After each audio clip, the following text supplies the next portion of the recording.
It seems just about everyone these days. Not everyone's form is perfect.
Whether you're a good bowler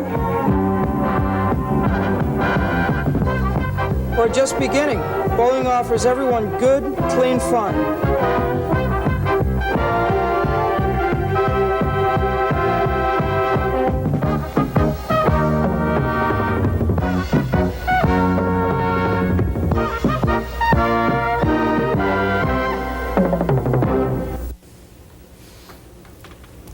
Hi, I'm Webb.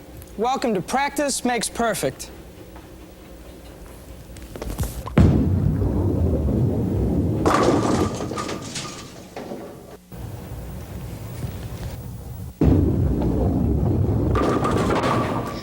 Hi, I'm Wagner. You know, one of the lures of bowling is that it requires no special physical qualities. Anyone of any age or any size can participate in the game of bowling. It's a sport that men and women can enjoy together, as well as the entire family.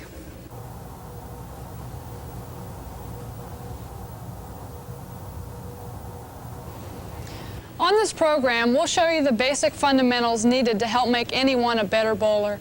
Through simple step-by-step instructions and demonstrations, we'll study the mechanics of bowling, including the stance, the approach, the delivery, and the follow-through.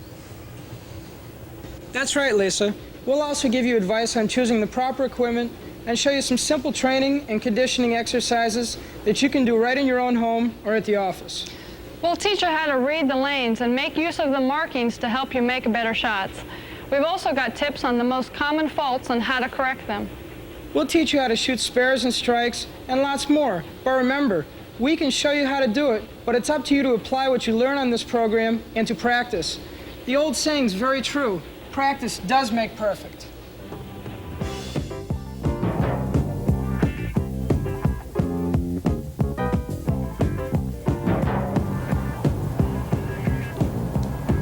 The single most important piece of equipment in the sport of bowling is the ball.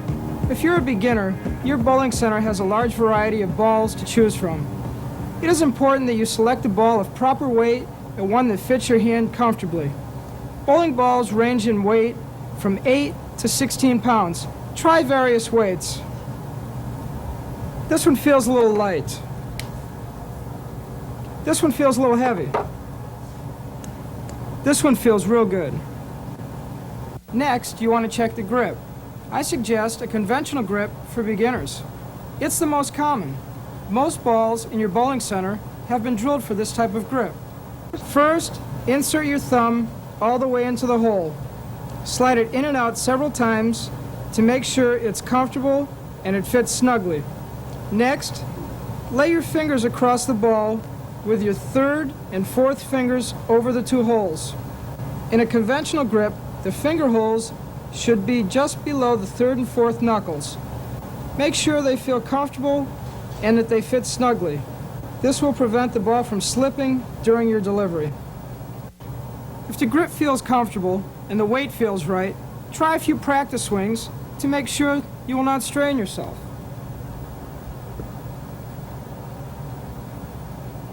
Although you should try to use the heaviest ball you can handle, beware of using a ball which is too heavy.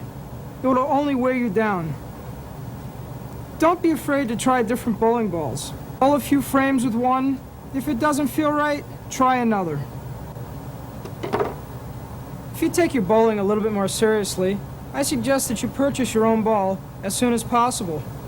It'll help you to become a better bowler. The pro shop at your local center will help you to select the ball, fit it to your hand, and drill it. A custom-fitted ball will help add pins to your score. The second most important piece of equipment in the game of bowling is the shoes.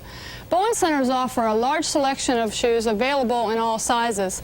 However, if you're a more serious bowler and would like to purchase shoes, let me make a few suggestions. Buy yourself a good quality pair of shoes.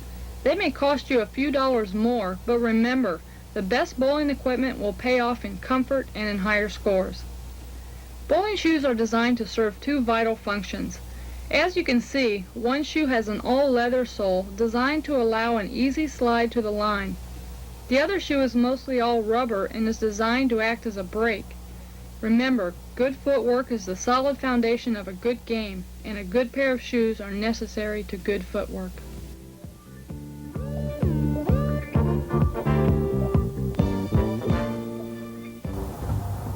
Conditioning for bowling should be a year-round job. Let's take a look at a program of simple conditioning and training exercises you can do in your own home or at the office. This program of exercises only takes a few minutes every day. It helps to develop flexibility, endurance, and strength. In bowling, your legs take the most wear and tear, so let me suggest 2 exercises for your legs. In this exercise, lean against the wall with your arms at shoulder height. Gradually move your legs backward, maintaining a straight body position. Now you can feel the tension in the back of the legs. Now we'll show you an exercise called the crossover toe touch.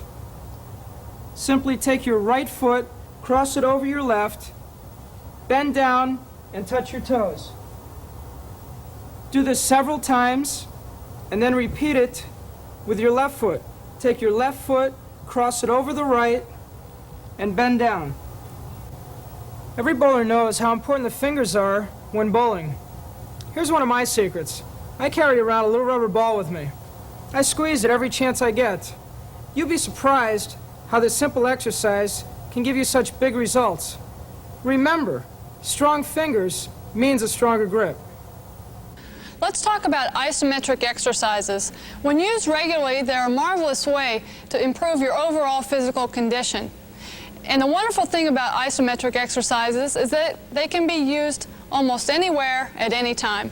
On each of the following exercises I'm about to show you, I recommend that you time yourself by counting seconds, 1001, 1002, and so on. Try to hold each exercise for a minimum of 6 seconds, then relax and repeat the exercise. Try to do 10 repetitions of each. The first exercise I'm going to show you is the hand press. It's done by placing the open palm of your left hand on top of the right open palm of your bowling hand. Press down firmly with your left hand while pulling upward with an equal amount of pressure from your right hand. Hold it for 6 seconds, relax, and then repeat it 10 times. The next exercise is called the hooked finger pull.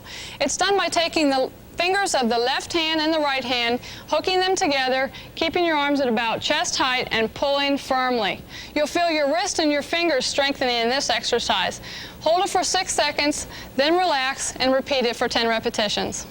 This isometric exercise is especially aimed at strengthening the third and fourth fingers of the bowler's hand. It's done by placing the third, fourth, and fifth fingers below the open palm of the left hand, with the forefinger extended above the left hand. Next, press down with your left hand and pull up with an equal amount of pressure by your right hand. This will strengthen your third and fourth fingers, and these are the fingers you need for that extra power at the release. Remember, you can do isometric exercises just about anywhere at any time. You can do them in your car, at work, or in your living room while watching TV. In fact, the more you experiment with isometrics, the more you'll come to enjoy them. Let me make 2 more suggestions. These are exercises you can do in your own home. Pick up your bowling bag with the ball in it. It weighs about 20 pounds. Bend over slightly and swing it in front of you. This is a good exercise for your shoulder muscles, and also it loosens up the muscles. Right up here, you can feel it real good. Secondly, swing it as if you're bowling. This is also a very good exercise for your shoulder muscles. It also gives you good rhythm and timing.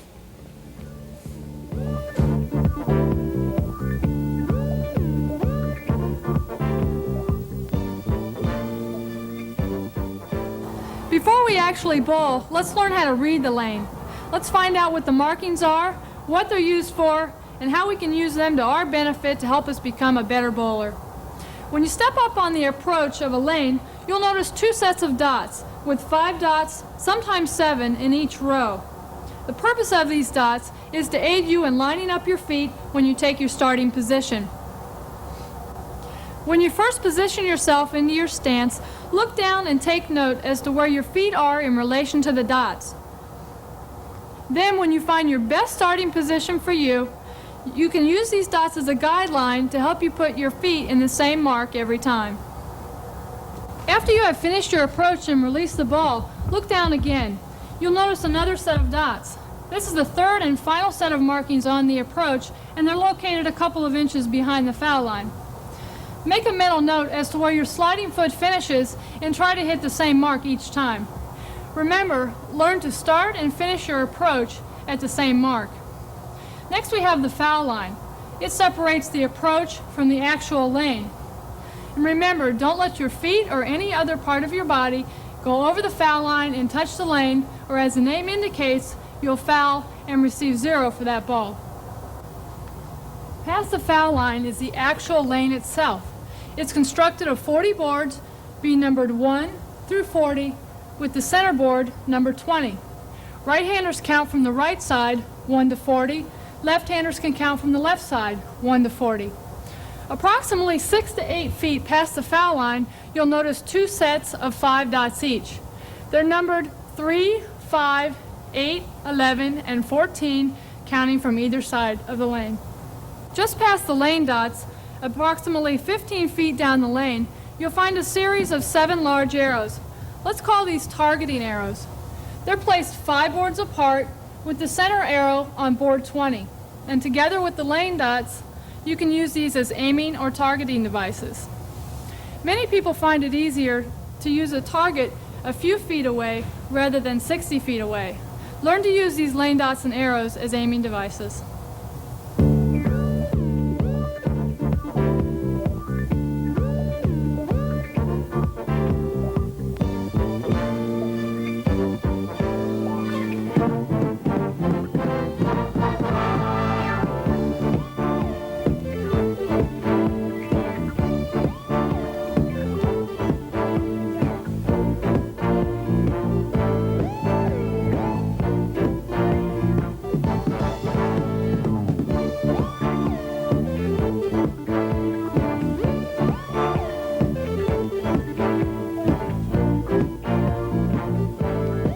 And now, let's take a look at the basics, or the mechanics of bowling. There are 4 actions that are required here. They are the stance, the approach, the release of the ball, and the follow-through. Remember that everyone is different. No 2 people have the same starting position or the same finishing position. If you're a beginner, it may take you a while to discover the best starting position for yourself. Only trial and error will help you to determine the best spot. But once you find that exact starting position, you're ready to get into your stance. First, line your feet up square to the foul line. Then I suggest you put your left foot a little bit in front of your right foot. This is good for balance. Then, bend your knees slightly, keeping your upper body fairly erect. But remember, be relaxed. It's very important here to make sure that your feet, your shoulders, and your body are square to the line. Look down, give yourself a quick check. Next, hold the ball in the center of your body with both hands, with your elbows close to your side. The key word here is relaxation. Remember, be relaxed. And now, let's take a look at the approach.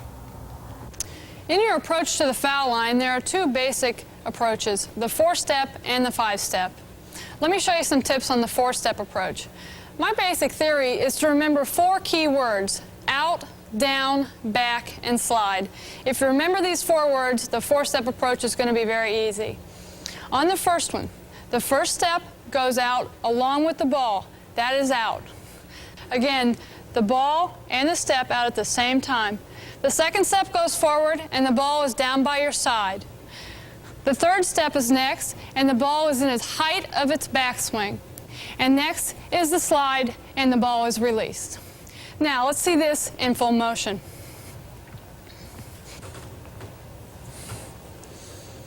Remember, the most important part of a four-step approach is that the push away and the first step go out at the same time.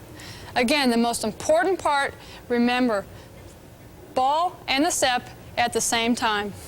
Step 1, the ball goes out. Step 2, the ball goes down. Step 3, the ball goes back.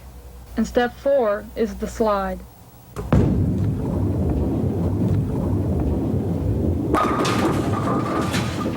Now I will show you the five-step. The four-step and the five-step are very similar. The only difference is, in a five-step approach, you hold the ball for one step. The left foot starts first, and then you move. Let me demonstrate that. Step 1, you hold the ball. Step 2, the ball goes out at the same time as you step. Step 3, the ball goes down. Step 4, the ball goes back. Step 5 is the slide and the ball is released.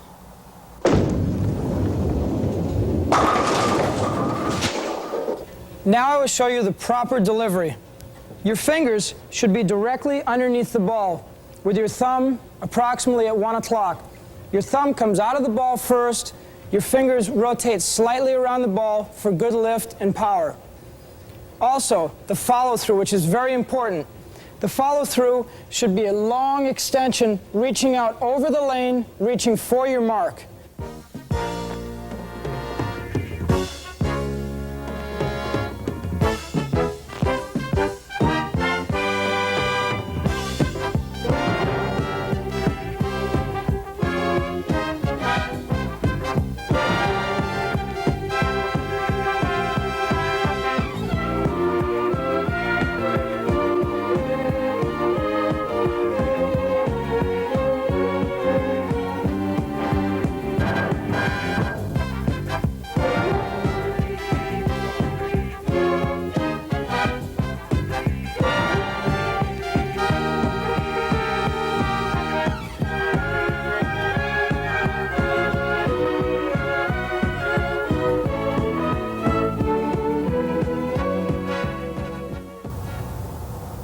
The most important thing in throwing strikes is hitting the pocket. But first, let me explain what a pocket is. Two pins side by side, for instance, the 1-3, the 3-6, the 6-10, those are the three pockets on the right side. The 1-2, the 2-4, the 4-7, those are the three pockets on the left side. The strike pocket for a right-hander is the 1-3, where the yellow arrow is pointing. The strike pocket for a left-hander is the 1-2, where the blue arrow is pointing. Now let's talk about throwing strikes. Everyone wants to throw strikes.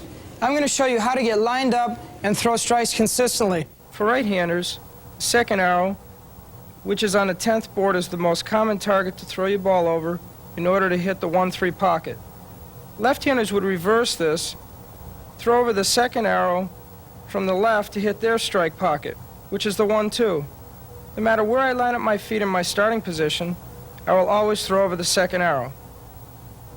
First of all, we're going to put our left foot on the 18th board, throw the ball over second arrow, and see where it hits.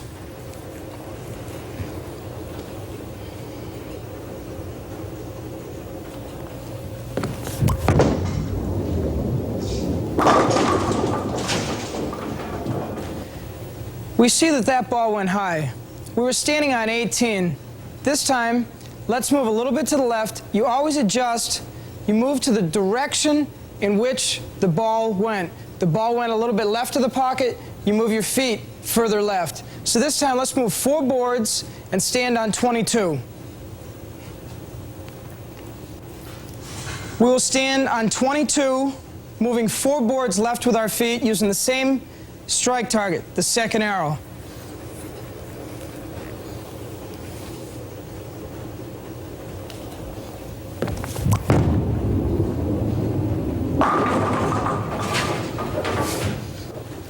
All right, that ball went a little light. So now let's move back a little bit. Let's compromise. We stood on 22. We stood on 18. Let's compromise. We'll stand on 20 this time. The ball should hit the pocket.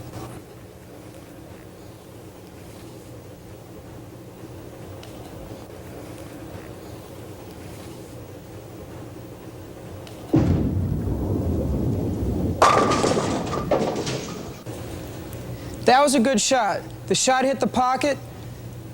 Now, to make sure that we've made a real good shot, let's stand in the same place again, stand on 20, throw the ball over the second arrow. If the ball hits the pocket again, we know that we've got it.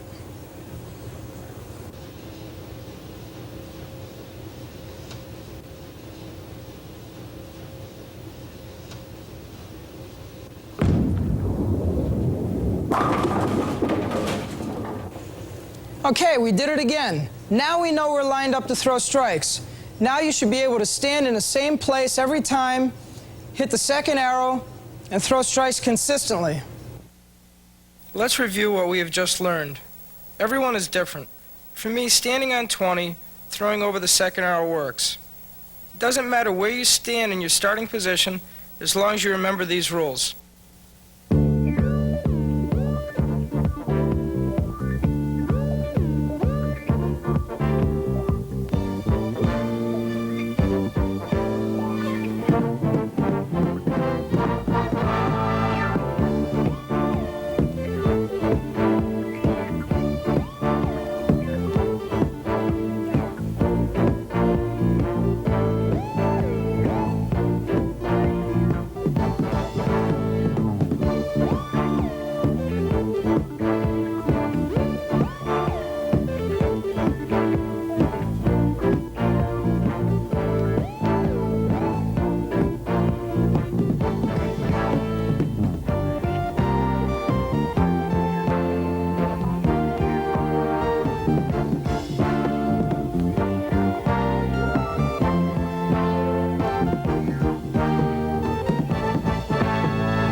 We have just learned how to line up to throw strikes. Through a very simple system, I will teach you how to make most common spares. First, I will show you the spare leave, and then I will demonstrate it for you. There's a simple system for shooting spares. We're going to explain that system to you now. The 1-3, the 3-6, the 6-10, those are the 3 pockets on the right side. The 1-2, the 2-4, the 4-7, those are the 3 pockets on the left side.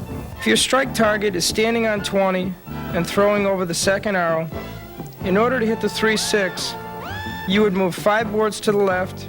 In order to hit the 6-10, I suggest you move an additional 6 boards.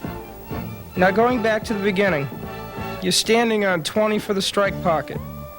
In order to hit the 1-2, you move 5 boards to the right. To hit the 2-4, move an additional 4 boards to the right. To shoot the 4-7, move an additional 3 boards. The reason that you move less boards going right is that the ball is going across the lane and the ball have a tendency to hook a little more. This is a very common spare, the 4-7. When shooting for the 4-7, the ball should enter at this point, just to the left of the 4-pin. Now let me show you how. Now shooting the 4-7, you would move 12 boards right with your feet off your strike target, which was 20.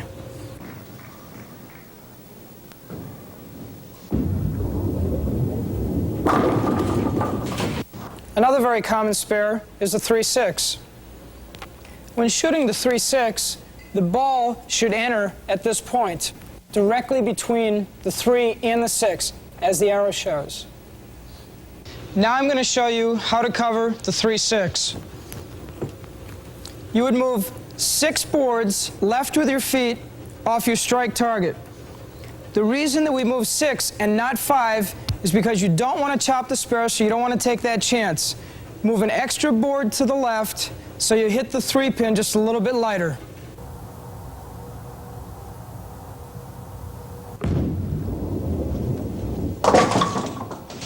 This spare is a little bit more difficult, the 610. The 610 is very easy to chop. When shooting the spare, you want to have the ball enter between the 2 pins. Now I will demonstrate how to convert the 610. Again, we're moving off the strike target. This is the 3rd pocket on the right.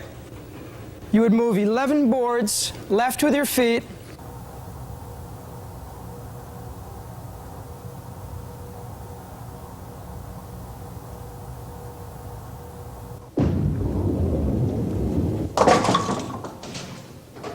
Moving on to a very common cluster spare, it's the 1-2-4.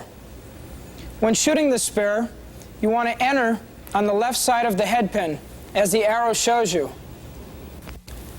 Now let me show you how to hit it. Now we're going to show you how to make the 1-2-4. Simply move 5 boards right off your strike target with your feet.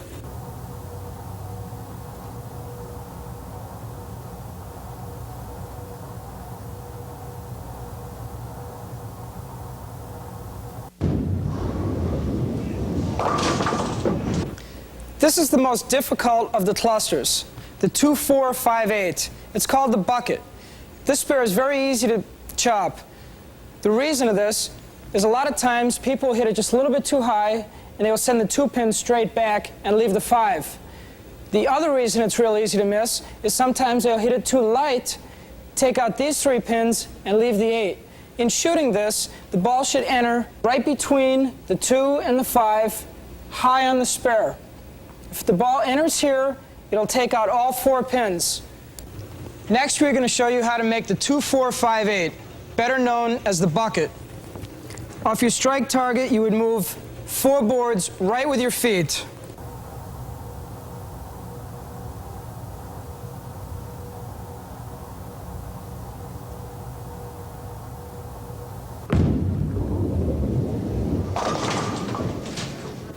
This is the most common of all splits, the 3-10. It's called the baby split. In order to make this split, what you want to do is you want to have the ball hit directly between the 2 pins, entering where this arrow is pointing. The next one I would like to demonstrate is a 3-10. 3-10 is known as a baby split. You would move 7 boards left with your feet. 7 boards, because if you were to move 5 boards, that would be the 3-6. But you want to hit the 3-pin very light, so move an extra 2 boards.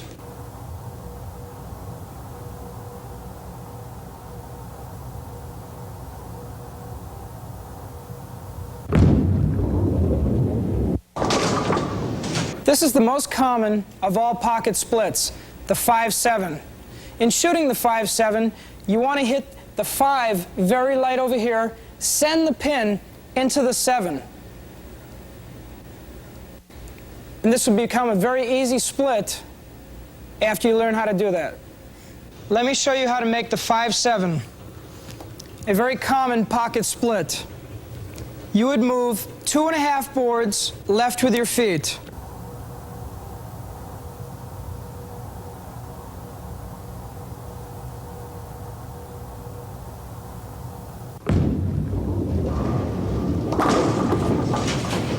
This is one of the toughest splits, the 6-7-10. In making the 6-7-10, you want to hit the 6 very light right over here. This will take the 6 into the 7, and the ball will take out the 10. This is a very tricky split. Let me show you how to make it. The 6-7-10, a much more difficult spare. You would move 13 boards left off your strike target.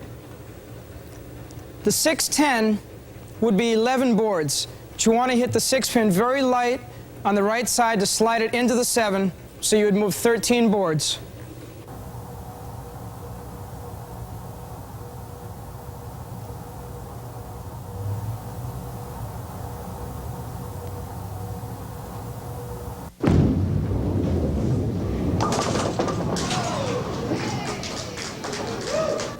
This is the toughest of all splits, the 7-10.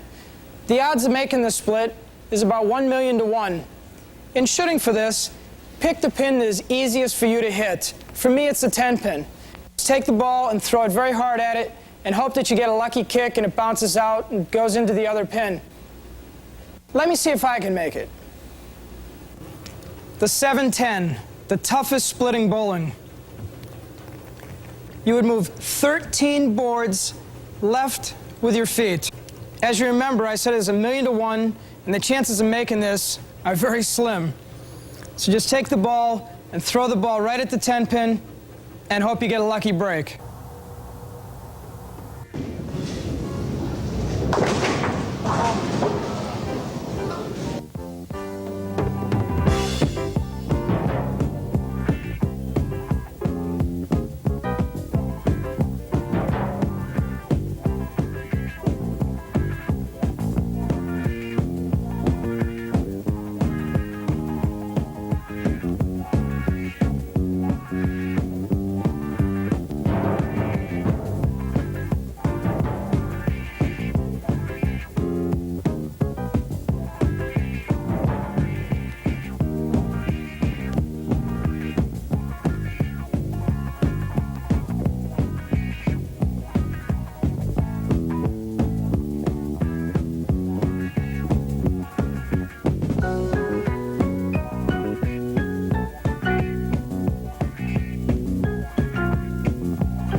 One of the most frequent and serious faults that many bowlers face is an improper backswing. If your backswing is too high, you'll have a problem of controlling the ball.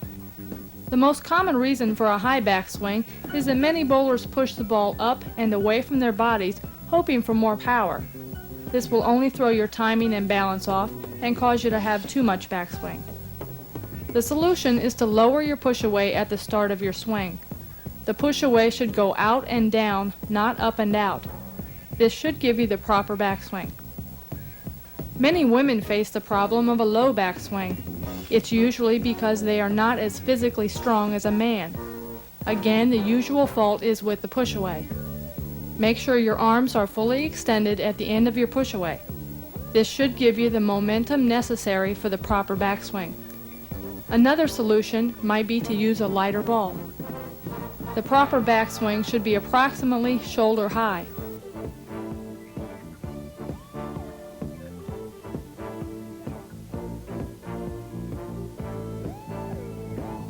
There are many things that can go wrong with your footwork during your approach. Drifting is one of the more common faults when it comes to your footwork. As the name implies, drifting is the tendency to wander slightly to the right or the left when approaching the foul line, instead of following a straight path. Remember, your first step is the most important step.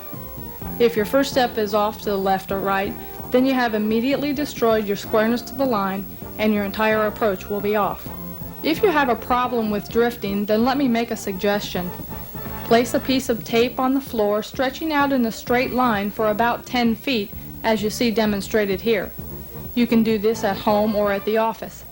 Then practice making the first step of your delivery, making sure that your foot hits the correct spot each time. After you have the first step straightened out, continue with the other steps of your delivery. After some practice, this will help you immensely and it should correct the problem of drifting. Another problem of faulty footwork is rushing the line. This is usually caused by footwork that is too fast. It will cause your body to get ahead of the ball and your arm never has a chance to catch up, resulting in a bad throw. There is only one solution for rushing the line. Consciously slow down your approach. Remember what I said before. Your first step is the most important step. Take your first step slowly and deliberately and make a conscious attempt to slow yourself down.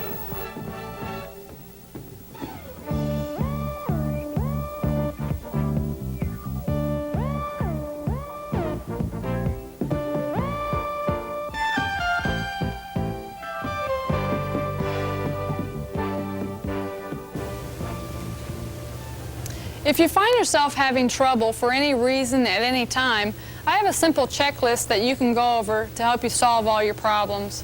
Number 1, ask yourself, is my wrist firm with the thumb on the inside pointing toward my usual thumb clock position, which is 10 or 11 o'clock? Is my grip secure, firm, but relaxed? Number 2, I will check my starting position and my finishing position. Am I drifting right or left?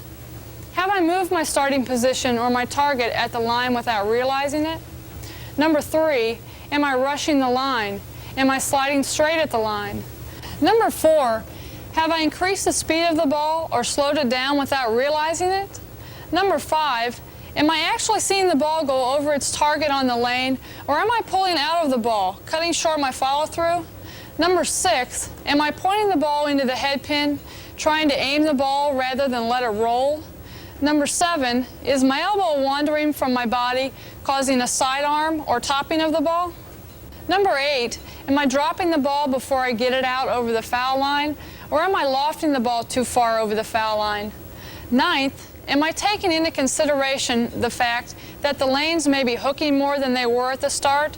Should I change my line or target? Finally, number 10, I resolve to be more deliberate and take my time about each successive delivery.